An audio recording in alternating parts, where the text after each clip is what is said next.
بسم اللہ الرحمن الرحیم۔ واو اور لقد البتہ تحقیق جاء آئے کم تمہارے پاس موسیٰ علیہ السلام بھی ساتھ البیناتی واضح نشانیوں کے ثم پھر اتخذ بنا لیا یا پکڑ لیا تم نے العجل بچڑے کو من سے بعد ہی اس کے من بعد ہی اس کے بعد واو اور ان ہو تم ظالمون ظلم کرنے والے۔ وَلَقَدْ جَاءَكُم مُوسَىٰ بِالْبَيِّنَاتِ اور البتہ تحقیق تمہارے پاس موسیٰ علیہ السلام واضح نشانیاں لے کر آئے۔ ثُمَّ اتَّخَذْتُمُ الْعِجْلَ مِن بَعْدِهِ پھر تم نے اس کے بعد بچڑے کو معبود بنا لیا۔ وَأَنتُمْ ظَالِمُونَ حالانکہ تم ظلم کرنے والے ہو۔ نحمدہ ونصلی علی رسولہ الکریم، اما بعد۔ سورہ بقرہ کی آیت نمبر 92 ہے، جس میں اللہ تبارک و تعالی بنی اسرائیل کے جو بہت بڑا جو ایک جرم تھا، شرک کی ایک بہت بڑی قسم جو ان کے اندر رائج ہو گئی تھی، اس کا ذکر فرما رہے ہیں، اور اس سے پہلے اللہ پاک اپنا انعام یاد دلا رہے ہیں کسی نبی کا آنا، اور خاص طور پہ ہمارے نبی حضرت محمد صلی اللہ علیہ وسلم ہو گئے، اور حضرت موسیٰ علیہ السلام، عیسیٰ علیہ السلام، ان کو تو داؤد علیہ السلام، اور ان کو تو اللہ تبارک و تعالیٰ نے اپنی کتابیں دے کے بھیجا، مکمل شریعت دے کے بھیجا۔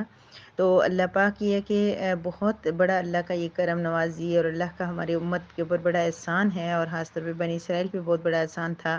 کیونکہ جس دور میں وہ رہ رہے تھے اس دور میں ان کے لیے مشکلات بہت زیادہ تھی، اور وہ غلامی کی زندگی گزار رہے تھے۔ تو اللہ پاک نے حضرت موسیٰ علیہ السلام کو بھیجا، اور ان کے ذریعے ان کو آزادی نصیب کی، اور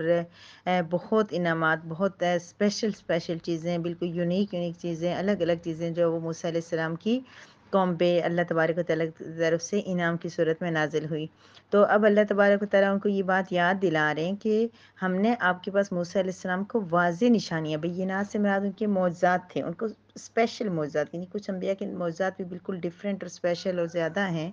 اس طرح کے معجزات تھے۔ جیسے آپ کو پتہ ہے کہ ان کا عصا جو تھا، لاٹھی، وہ زمین پہ مارتے تو سانپ بن جاتا، اس کو دریا پہ مارا تو دریا کے 2 ٹکڑے ہو گئے، اور اس طرح بنی اسرائیل کو کتنی بڑی انہوں نے فرعون سے نجات ملی، پھر فرعون کا غرق ہونا، پھر اسی طرح ید بیضا کہتے ہیں، یعنی موسیٰ علیہ السلام کا جو ہینڈ تھا وہ آپ اپنے بغل کے اندر ڈالتے اور واپس نکالتے تو سورج کی طرح چمک رہا ہوتا تھا۔ پھر یہ دریا کا پھٹنا، اور اس کی وجہ سے ان کا جانا، اور کوہ طور پہ ڈائریکٹ جا کے اللہ تعالیٰ کی آواز سننا، اور کتاب لے کے آنا، اور پھر ان لوگوں پہ کیا کچھ نہیں ہوا تھا کہ اللہ کی طرف سے ڈائریکٹ ان پہ من و سلوہ نازل ہوا، پھر ان کے اوپر بادلوں کے سائے ہوئے، ان کے لیے دریا جو ہے نا وہ پہاڑوں کے اندر سے 12 چشمے پھوٹ پڑے۔ تو یہ ساری چیزیں واضح بینات تھی، واضح نشانیاں تھی اللہ پاک کی طرف سے، واضح جو معجزات تھے۔ تو اللہ پاک یاد دلا رہے ہیں کہ بنی اسرائیل اتنے معجزات تمہیں ملے، اتنے انعامات تمہیں ملے، اور جاءکم، اللہ پاک فرما رہے ہیں یہ بنی اسرائیل سے مخاطب ہیں نبی کریم صلی اللہ علیہ وسلم کے دور کے، لیکن وہی بات کہ انہوں نے اپنے آپ و اجداد کی کوئی تردید نہیں کی کہ انہوں نے غلط کیا تھا کچھ، بلکہ ان کی سپورٹ کرتے رہے، حامی تھے، اس وجہ سے اللہ پاک کافی جگہ پہ جو ہے ڈائریکٹ ان کو مخاطب کر کے گزشتہ ان کے آب و اجداد کے کارنامے ان کو سناتے ہیں، اور ان کو مخاطب کیا جاتا ہے کہ تم نے یہ کام کیا ہے۔ تو اللہ پاک فرما رہے کہ اس کے بعد تم نے اس کے بدلے میں کیا کیا، ہونا تو یہ چاہیے تھا کہ اتنے معجزات دیکھے، اتنے انعامات لے کے، اتنی جو اللہ کی نوازشیں اور عنایتیں دیکھ کے تو اللہ کے فرمانبردار بن جاتے، موسیٰ علیہ السلام کو بہت اچھی طریقے سے مانتے، ان کی تائید کرتے، اور ان کی باتیں مانتے۔ اس وقت تمہارا ایمان کہاں چلا گیا تھا؟ اللہ پاک پوچھ رہے ہیں کہ یہ لوگ کہتے ہیں نا، اب جب نبی کریم صلی اللہ علیہ وسلم تشریف لائے تو یہ کہتے تھے کہ ہم، جیسے اپنے گزشتہ آیت میں دیکھا کہ ہم محمد کو نہیں مانتے، لیکن ہم اپنے موسیٰ کو مانتے ہیں، ہماری اپنی شریعت ہے، ہماری اپنی تورات ہے، ہم اس کو مانتے ہیں۔ تو جب موسیٰ علیہ السلام وہ شریعت لے کر آئے تھے اس وقت تو تم نے اس کو بھی نہیں مانا تھا۔ آج اس شریعت کی بنا پہ تم حضرت محمد صلی اللہ علیہ وسلم کی شریعت کا انکار کرتے ہو۔ تو یہ بات اللہ پاک ان کو یاد دلا رہا ہے کہ اس نے تم نے کہا کتنی فرمانبرداری کر دی تھی، آج محمد صلی اللہ علیہ وسلم کی بغض اور حسد کی وجہ سے موسیٰ علیہ السلام کی شریعت کو پکڑ لیا ہے، خدا کی بھی نہیں مان رہے ہو۔ تو پھر فرمایا کہ تم بھی ظالم، اور تمہارے ماں باپ بھی ظالم تھے، یعنی کہ تمہیں، چونکہ اللہ پاک نے وانتم ظالمون کیوں کہا، تم ظالم ہو، یعنی کہ تمہارے آبا و اجداد ظالم تھے اور تم ان کو ظالم بھی نہیں کہہ رہے ہو، یعنی برائی کو برائی نہ کہنا، گویا کہ برا کرنے والے کی تائید اور نصرت ہوتی ہے اور اسی جیسا بندہ ہو جاتا ہے، اس لیے اللہ پاک ان کو یاد دلا رہے ہیں۔ پھر اب یہ انعامات یاد دلانے کا مقصد کیا، اللہ پاک یہ سارا یاد دلا کے فرما رہے ہیں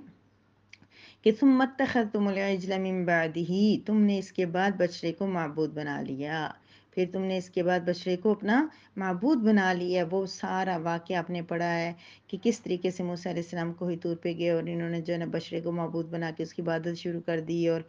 کیا کچھ پھر موسیٰ علیہ السلام کیسے پریشان ہوئے، پھر وہ اپنے بھائی کو ڈانٹا، اور سارے واقعات بہت تفصیل کے ساتھ آپ نے یہ پڑھ لیا اس کو۔ تو یہ بات اللہ کہہ رہے ہیں کہ اس کے بعد تم نے بچڑے کو معبود بنا دیا، رب کا شریک ٹھہرانا تھا تو کوئی مطلب دیکھنے میں تو کوئی ہوتا، کوئی کچھ کرنے والا تو ہوتا، بچڑا جو ایک خود کو نہیں کچھ کر سکتا اور وہ بھی خود ساختہ خود سے بنایا ہوا، ایسے بچے کو تم نے رب کے برابر لا کے کھڑا کر دیا۔ اس سے بڑا ظلم کیا ہو سکتا ہے؟ تم ظالمون، ظلم کرنے، اور ظلم کا مطلب ہم یہ سمجھتے ہیں کہ جو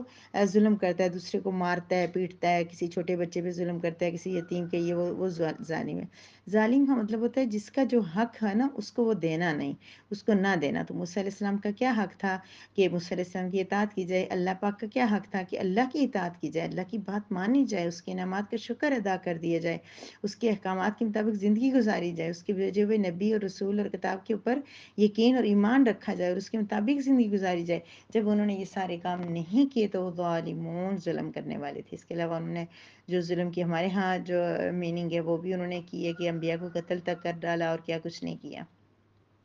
تو اللہ پاک کی آیت مبارکہ کے اندر یہی بتا رہے ہیں کہ موسیٰ علیہ السلام اتنے معجزات لے کے آئے تھے، اتنی نشانیاں لے کے آئے تھے، لیکن تم نے اس کے باوجود بھی بچڑے کو معبود بنا لیا اور تم ظلم کرنے والے ہو۔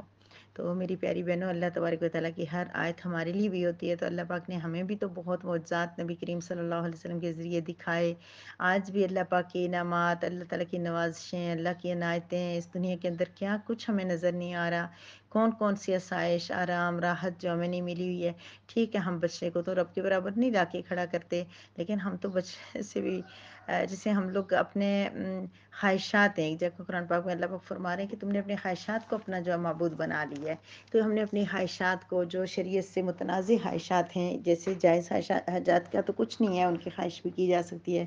دعا بھی کی جا سکتی ہے، لیکن ہم نے ایسی حاجات کو، ایسی خواہشات کو اپنا معبود بنا لیا ہے، رب کے برابر لا کے کھڑا کر دیا ہے۔ مثلا ایک طرف اللہ کا حکم ہے، ایک طرف ہماری خواہش ہے، ایک دفعہ رب کا قرآن آ گیا اور دوسری طرف ہماری کوئی بات آ گئی، ہماری کوئی ضرورت آ گئی، لیکن ایسی کہ جو ٹکرا رہی ہے شریعت کے ساتھ، واضح طور پہ اللہ پاک نے اس سے منع کر دیا، تو ہم نے اس چیز کو ترجیح دے دی، تو کہیں خدا نہ خواستہ ہم لوگ رب کے برابر تو نہیں لا کے کھڑا کر رہے، اس کے ذریعے ہم رب کے ساتھ شرک تو نہیں کر رہے، رب کے اس کے ساتھ کسی کو شریک تو نہیں ٹھہرا رہے، اور پھر ہم بھی ظلم کرنے والوں میں سے ہو جائیں گے۔ کیوں کہ اللہ کا جو حق ہے، اس کی اطاعت، اس کے قرآن، یہ اللہ کی میسیج کو سمجھنا، پھر اس کے مطابق لائف گزارنا، پھر اس کے مطابق اپنی زندگی بنانا، اور اللہ کے ہر حکم کے مطابق زندگی گزار کے جنت کا مستحق بن جانا۔ اللہ چاہ رہے ہیں کہ ہم جنت کے مستحق بنیں، اللہ چاہتے ہیں کہ ہم جنت میں جانے والے بن جائیں، اس لیے تو اللہ پاک ہمیں قرآن میں بار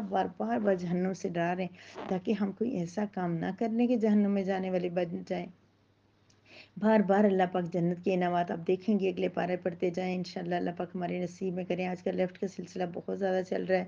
مجھے کبھی کبھی افسوس بھی ہوتا ہے، مجھے اس بات پہ دکھ ہوتا ہے کہ اگر یہ ہو کہ یہ تسلی ہو مجھے کہ یہ جو لوگ لیفٹ کر رہے ہیں شاید یہ دوسری جگہ کہیں اور قرآن پاک کو سیکھنے کی ان کی ترتیب بن گئی ہے، تو ایسا لگتا نہیں ہے، کیونکہ جو اس طرح لیفٹ کرتے ہیں انہوں نے ترجمے کو سنا نہیں ہے، مفہوم کو سنا نہیں ہے، تفسیر کو سنا نہیں ہے، ورنہ وہ یہ سوچ لیتے کہ یہ 15-20 منٹ کا ٹائم جو ہم قرآن کو دے رہے ہیں یہ ہمیں دے دینا چاہیے، ہماری کوئی نہ فیس لگتی ہے، نہ ہمیں کہیں جانا پڑتا ہے، نہ ہمیں موبائل میں کوئی ہمارا خاص نیٹ لگتا ہے، واٹس ایپ کا نیٹ ہوتا ہے، اس کے اوپر یہ میسیج جو ہے نا ایک کچھ ایم بیز کے ساتھ یہ اوپن ہو جاتے ہیں، تو کام کرتے ہوئے چلتے پھرتے ہم سن سکتے ہیں، تو یہ اس وجہ سے افسوس ہوتا ہے۔ باقی یہ نہیں ہے ہم نے کوئی کسی کے آگے نمائش نہیں لگانی، کسی کو دکھانا نہیں ہے کہ ہمارے کتنے لوگ بن گئے ہیں، کیا ہو گیا ہے، وہی بات ہے کہ رضا، اللہ کی رضا مقصد ہونا چاہیے۔ الحمدللہ ثم الحمدللہ، اللہ کی رضا مقصد ہے، لیکن ایک خواہش، ایک تڑپ ہوتی ہے کہ یا اللہ یہ سلسلہ ہے یا کہیں اور بھی ایسے یہ تو کیا چیز ہے، بہت خوبصورت سلسلے، بہت پیارے پیارے طریقے اور پڑھانے کے انداز، اور ہر جگہ یعنی کہ کچھ ایسے گروپس، ایسے لنکس آتے ہیں کہ دیکھ کے بالکل دل بے چین ہو جاتا ہے کہ اللہ یہ بھی کر لیں، یہ بھی جوائن کر لیں، یہ بھی کر لیں، تو پھر بھی اس کے باوجود جو ہے نا وہ لوگ نہیں سیکھ پا رہے، نہیں قرآن کی طرف آ رہے، ترجمے کی طرف آ رہے۔ جب اللہ کے مفہوم کو ہی نہیں سمجھیں گے، جب اس کے مطابق زندگی پھر کیسے ہم گزاریں گے؟ ہم ایسے مسائل میں میری پیاری بہن جو ہے وہ سیکنڈ پارے میں 220-22 تک ورسز ہیں، اس میں ہیں 22 سے 30 کے درمیان میں ورسز ہیں، ان پہ ہیں، تو ایسی ڈیپلی باتیں اللہ پاک ایسی کریکٹ باتیں ایسے انسان کی نفسیات کو سامنے رکھے، اس کے جذبات کو سامنے رکھے، اس کی شریعت اس کے مطابق اللہ پاک ایسے ایسے وہاں پہ احکامات بتا رہے ہیں، طلاق کیسے دینی ہے، طلاق کے بعد کیا کرنا ہے، طلاق کے باوجود تعلقات کیسے رکھنے ہیں، کسی کو تکلیف نہیں دینی، ماں کو بچے کے بارے میں دودھ پلانا ہے تو اس کو کیسے پلانا ہے، عورت کا خاوند مر گیا یا اس نے طلاق دے دی تو اب اس کو نکاح کا میسج دینا ہے تو کیسے دینا ہے، اتنی جیسے پڑھتے پڑھتے لگتا ہے کہ ابھی اللہ پاک کو پتہ چل گیا کہ ابھی انہوں نے ان کے ابھی یہ جذبات ہو رہے ہیں، اس کے مطابق اللہ پاک قرآن پاک میں جہاں یہ جہنم کا ذکر، کفار کا ذکر، یہ ساری چیزیں ذکر کرتے کرتے جو ہی تھوڑا دل گھبراتا ہے، ایک دم جنت تمہیں یہ ملے گا، تمہیں یہ ملے گا، ایک دم امید آس، تو یہ قرآن پڑھیں گے تو ہمیں یہ ساری چیزیں سمجھ آئیں گی۔ تو بہرحال اللہ پاک کے اس قرآن کو پڑھنا یہ ہمارے لیے ایک حق ہے اس قرآن کا، اگر ہم نے اس کو نہیں ادا کیا تو ہم بھی ظالمون میں سے ہو جائیں گے، سو ہم نے کیا کرنا ہے، رب کو راضی کرنے کی کوشش کرنی ہے، اس قرآن کے ذریعے، نماز کے ذریعے، اطاعت کے ذریعے، فرمانبرداری کے ذریعے اپنی خواہشات کو رب کے برابر لا کے کھڑا نہیں کرنا۔ ہم اپنے کسی عزیز کو، کسی پیارے کو، ہمیں عزیز ہے، ہم اس کی رسپیکٹ کرتے ہیں، لیکن ہم رب کے برابر لا کے کھڑا کر دیتے ہیں، ایک طرف نماز ہے، ایک طرف اس بندے کی خواہش ہے، ہاں یہ اس کے لیے وقت ہے، ہم اس کو زیادہ امپورٹنس دے دیتے ہیں، ہم اس ٹائم نماز بھی لیٹ کر دیتے ہیں، لیکن اس کو ہم نے ٹائم دینا ہے، اس کی کہ خامند ہے کوئی اور ہے، ہم لوگ اس کو اس کی بات ماننی ہے، اور دوسری طرف شریعت ہے، ہم اس ٹائم بھول جاتے ہیں، ہم کہتے ہیں یہ راضی رہے، ابھی یہ وقت گزر رہے، اور پھر اللہ پاک وہ وقت بھی دکھا دیتے ہیں کہ بندے کی اتنی اطاعت اور اتنی فرمانبرداری بھی کام نہیں آتی، اس لیے ہمیں ہر چیز کو بیلنس رکھنا ہے، اور ہمارے بیلنس میں سب سے اوپر چیز ہمارے رب ہے، ہمارا رب کریم ہے جس نے ہمیں بنایا، پیدا کیا، ہر مشکل گھڑی میں، ہر پریشانی میں ایسی ڈھارس، ایسی